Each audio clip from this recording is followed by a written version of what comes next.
Un ami écrivain m'a dit un jour, « Tu sais, on croit qu'on invente à chaque fois, mais en réalité, on n'écrit qu'un seul livre. Et c'est toujours le même. » Cette phrase m'est restée.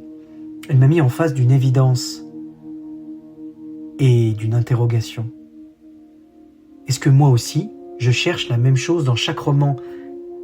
Est-ce que ce que j'écris, c'est ce que je ne parviens pas à vivre, à dire? Aujourd'hui, dans Noir sur Blanc, j'ai envie de vous emmener dans cette zone trouble, où la fiction devient un miroir. Le miroir de nos obsessions, de nos blessures, et parfois de nos espoirs. Nous parlerons de Stephen King, d'Haruki Murakami, de Maëlys de Kerangal, et de ce besoin d'écrire qui dépasse l'envie de raconter. Bienvenue dans ce nouvel épisode de Noir sur Blanc. Alors, la première question à laquelle j'ai envie de répondre, c'est cette assertion. Écrit-on toujours le même livre? Eh bien, il y a pas mal d'exemples qui démontrent que ce n'est pas loin de la réalité. En effet, nombre d'auteurs se retrouvent dans leur œuvre avec ce que j'appellerais des invariants, des choses qui sont assez similaires finalement. Alors, naturellement, on n'écrit pas réellement le même livre. L'histoire n'est jamais la même, les personnages sont différents, les lieux, parfois les époques et les genres peuvent être totalement opposés. Oui, mais voilà, derrière tout ce travail, n'y a-t-il pas un certain nombre d'obsessions communes? Je vais vous citer l'exemple d'un auteur japonais, donc Haruki Murakami, qui est l'un des auteurs contemporains les plus en vue, et ce depuis de nombreuses années. J'aime beaucoup son travail, et il se trouve que c'est un très bon exemple d'un auteur qui écrit toujours le même livre, et c'est précisément ce qu'on aime chez lui. À chaque roman de Murakami, on retrouve un héros ordinaire, un peu mélancolique, une ou des femmes mystérieuses qui vont l'entraîner vers un ailleurs un peu étrange. À ce moment du livre, ou des livres d'ailleurs, c'est le cas d'un Q84 par exemple, eh bien le quotidien bascule vers autre chose. L'univers se fissure. C'est tout Murakami. On y retrouve la solitude, les mondes parallèles, la quête de sens. Lire Murakami, c'est un peu comme écouter une variation infinie sur le même thème, chaque fois différent, chaque fois familier. Si je regarde mon propre travail, les livres que j'ai écrits, eh bien, c'est vrai qu'en me posant la question, en préparant cet épisode, j'ai découvert un certain nombre de thématiques qui traversent les différents livres que j'ai écrits. C'est notamment le cas de la notion d'identité. Beaucoup de mes personnages sont confrontés à des événements qui vont les faire s'interroger sur qui ils sont vraiment. À bien y réfléchir, c'est quelque chose qui me travaille. Dans mon premier livre, eh bien, le héros découvre qu'il a un QI proprement extraordinaire, alors que lui est un homme ordinaire. Dans le deuxième, Usurpé, c'est un patron de start-up, une start-up successful, comme on dit aujourd'hui, qui se retrouve dans le dénuement le plus total face à lui-même, face à la réalité de la personne qu'il est.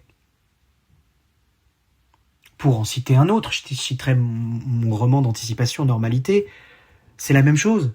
Un jeune homme de 25 ans va mettre le doigt sur quelque chose qui va faire s'écrouler son univers et le mettre devant ses responsabilités. Vous voyez, à chaque fois, je vois bien finalement que le quotidien que nous vivons cache parfois un être totalement différent. Et c'est ce que j'ai voulu creuser dans un certain nombre de mes livres. Un autre exemple, alors celui-là n'est pas issu de la littérature mais du cinéma, c'est l'œuvre de Christopher Nolan. Si vous ne connaissez pas Nolan, c'est le réalisateur d'Inception, de Tenet, de Dunkerque, d'un certain nombre de films, beaucoup géniaux. Moi j'adore Christopher Nolan, c'est l'un de mes réalisateurs favoris. Mais ce qui me marque, c'est que très souvent, ces films sont construits par rapport au paradigme temporel. Ce qui l'obsède, Nolan, c'est le temps dans toutes ses composantes. Dans Memento, il joue avec la mémoire et le temps, et pour comprendre le film, eh bien on met pas mal de temps justement. Dans Inception, dans Tenet, c'est la même chose. On voit bien, à travers l'œuvre de Nolan, que c'est pour lui une obsession qu'il doit creuser. J'irai plus loin, c'est même un prisme de son angle de vue personnel.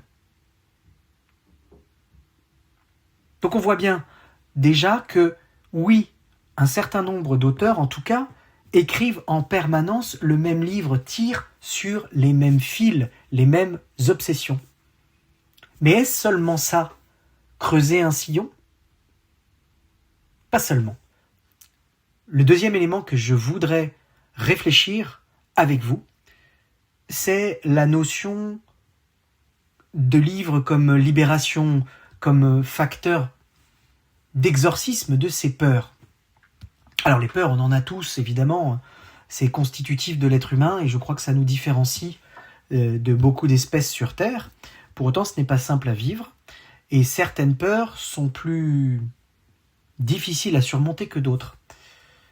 Je crois vraiment, et j'en ai déjà parlé dans des épisodes précédents, que l'écriture et la lecture d'ailleurs également sont des éléments cathartiques. Cela permet d'expérimenter ses propres peurs et peut-être de les apprivoiser. J'ai pour ça un exemple intéressant, c'est l'œuvre de Stephen King. À travers toute son œuvre, on voit bien que la notion de mort violente, de fantôme, d'horreur, le traverse totalement. Et moi, je me suis posé la question, j'adore Stephen King depuis mon adolescence, cet homme est un génie. Et du coup, je me suis interrogé sur le pourquoi du choix de ces thématiques. Et j'ai découvert une anecdote, ou plutôt l'expression de sa pensée autour du roman Cimetière. Alors Cimetière, si vous ne l'avez pas lu, c'est l'un des romans les plus sombres de l'œuvre de Stephen King, mais vraiment d'une virtuosité incroyable. Donc là, on y découvre une famille qui habite derrière un cimetière indien. Il se trouve que cette famille, ils ont un enfant et ils ont un chat, et le chat meurt. Et en allant enterrer ce chat dans le cimetière qui est derrière, eh bien, ils découvrent que le chat est de retour le lendemain. Donc il revit, mais bon, il ne va pas revivre de la même manière. La suite du roman, c'est la mort de leur enfant et le processus, évidemment, qui va suivre lorsque le père va vouloir procéder de la même manière qu'avec le chat. En fait, vous voyez que derrière ce livre, il y a la question de la mort d'un enfant. Et c'est ce que Stephen King a voulu illustrer. Il a voulu sans doute exorciser ça. Je le dis d'autant plus facilement que c'est lui qui l'explique. En fait, cette histoire, l'histoire de Cimetière, elle est issue de sa propre réalité. En fait, son fils a voulu traverser la route qui était devant leur maison et a failli se faire écraser. C'est Stephen King qui l'a retenu in extremis. Et donc, il a dû, dans ce moment, cette seconde fatidique, expérimenter l'idée de la mort d'un enfant. Ça lui a donné l'idée de ce roman Cimetière qui creuse cette douleur infâme, l'une des plus difficiles à surmonter, qu'est la mort d'un enfant. À travers ça, eh bien évidemment, Stephen King exorcise sa propre peur, il l'a vécu, il l'a expérimenté, et je pense que ce roman a été pour lui libérateur de cette inquiétude et de cette peur immense qu'il a dû ressentir. Troisième chose que les écrivains peuvent rechercher dans tous leurs livres, à travers tous leurs romans, c'est le besoin d'intensité. Je m'explique. Vous comme moi, nous avons un quotidien, alors, on le résume souvent par le fameux métro boulot-dodo, je ne sais pas si c'est votre cas, mais c'est le cas de beaucoup de gens en tout cas. Et eh bien, on peut se trouver un peu lassé par cette expérience qui, comme une vague, vient niveler finalement nos attentes et parfois nous rendre un peu spectateur. Eh bien, l'écriture, ça peut permettre une sorte d'intensification de son quotidien. Je vais vous citer 2 exemples intéressants. Le premier, c'est Jack Kerouac. Alors, je ne sais pas si vous connaissez Kerouac, il a écrit pas mal de romans, mais il en a écrit un qui est resté une œuvre emblématique, ça s'appelle Sur la route. Alors, Sur la route, ce n'est pas une autobiographie. C'est l'histoire d'un écrivain, et on voit bien qu'il s'est inspiré de son quotidien, qui va suivre un jeune type un peu dingue sur la route, justement, donc à travers tous les États-Unis et spécialement la côte ouest. Et puis, c'est le roman de la Beat Generation, donc on y voit tous les excès de cette période, et on voit bien que Kerouac, eh bien, il a un peu fantasmé cette vie sur la route autour de ce roman. Il a écrit pour brûler de l'intérieur, pas pour documenter. C'est une manière pour lui d'aller plus loin que sa propre existence. Un deuxième exemple, qui est un peu différent, mais qui procède de la même intention, c'est un roman de Bret Easton Ellis. Et d'ailleurs, je vais vous parler de son roman le plus emblématique, American Psycho, mais toute l'œuvre d'Ellis est assez similaire et on y retrouve les mêmes obsessions, encore une fois, et le même besoin d'intensification du réel. Donc, American Psycho, qui est l'œuvre la plus connue de Bret Easton Ellis, qu'il a écrit dans les années 80, qu'il a publié au début des années 90, eh bien, c'est l'histoire de Patrick Bateman. Bateman, c'est le yuppie des années 80, tout lui réussit, il réussit dans la vie, entre guillemets, et en même temps, c'est un homme qui n'a aucune limite et qui, la nuit, tue des femmes. Et donc, on voit bien que là encore, Bret Easton Ellis, qui est, quand on connaît un peu sa vie, quelqu'un qui a été lui-même dans l'excès, qui a essayé de brûler la chandelle par les 2 bouts, eh bien, il essaie là, dans ce roman, d'aller le plus loin possible dans l'expérience à travers les yeux de Patrick Bateman. Donc, il y a vraiment, dans un certain nombre d'œuvres d'auteurs célèbres ou pas d'ailleurs, ce besoin d'intensification, et le moyen qu'ils utilisent, c'est l'écriture. Autre chose qu'on peut trouver et qui traverse et transcende des œuvres romanesques, c'est le fait d'écrire pour ne pas se taire. Et ça, c'est important. Souvent, on voit en filigrane, lorsqu'on lit un roman, le propos de l'auteur. Un propos politique, une vision du monde. C'est parfois en filigrane, parfois beaucoup plus clair. Et parfois, l'auteur va jusqu'à vouloir alerter. C'est le cas des romans d'anticipation, de beaucoup d'entre eux en tout cas. Et évidemment, en parlant de ça, je vais vous citer George Orwell et son si fameux 1984 où il décrit un monde totalitaire où la surveillance de masse est devenue la norme. Alors, Orwell n'a pas écrit que 1984. Il a écrit beaucoup d'autres livres, je pense à La ferme des animaux par exemple. Et cette alerte permanente, parce que ça traverse son œuvre, je crois que c'est ce qu'il a cherché tout le temps. Il a cherché à nous dire attention, attention à ce que vous faites, à ce que vous acceptez.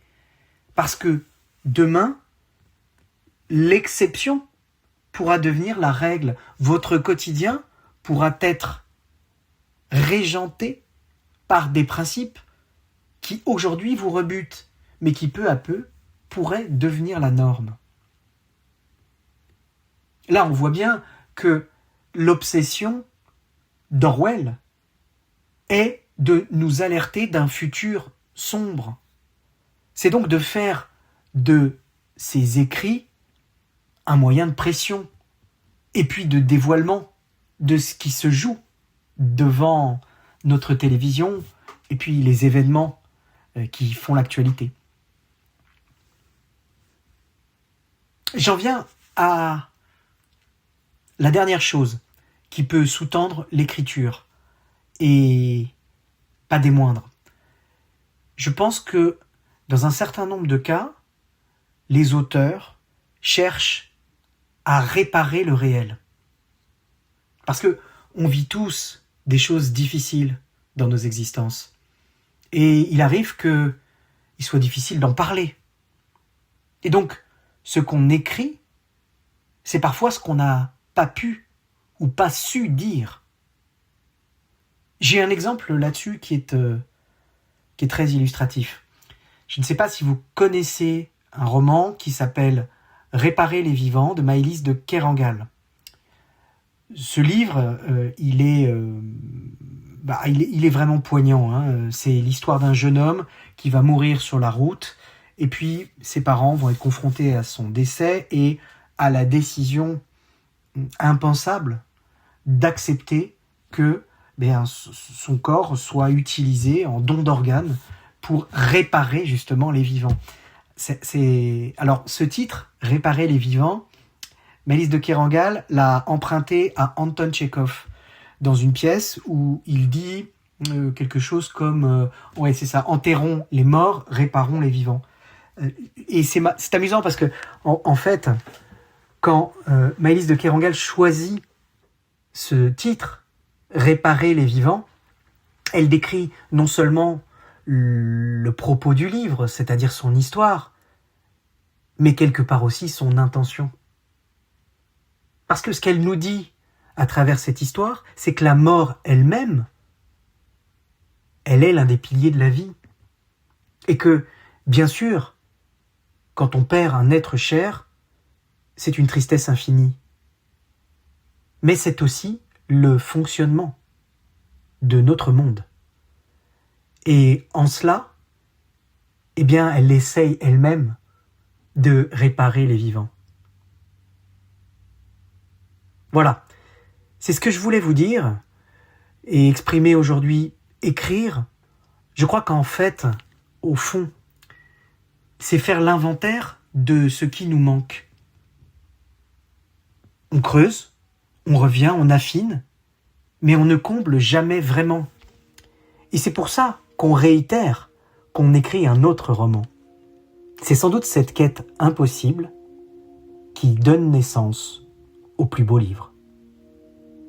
Si cet épisode vous a plu, partagez-le, envoyez-le à quelqu'un qui écrit, quelqu'un qui lit ou qui cherche tout simplement.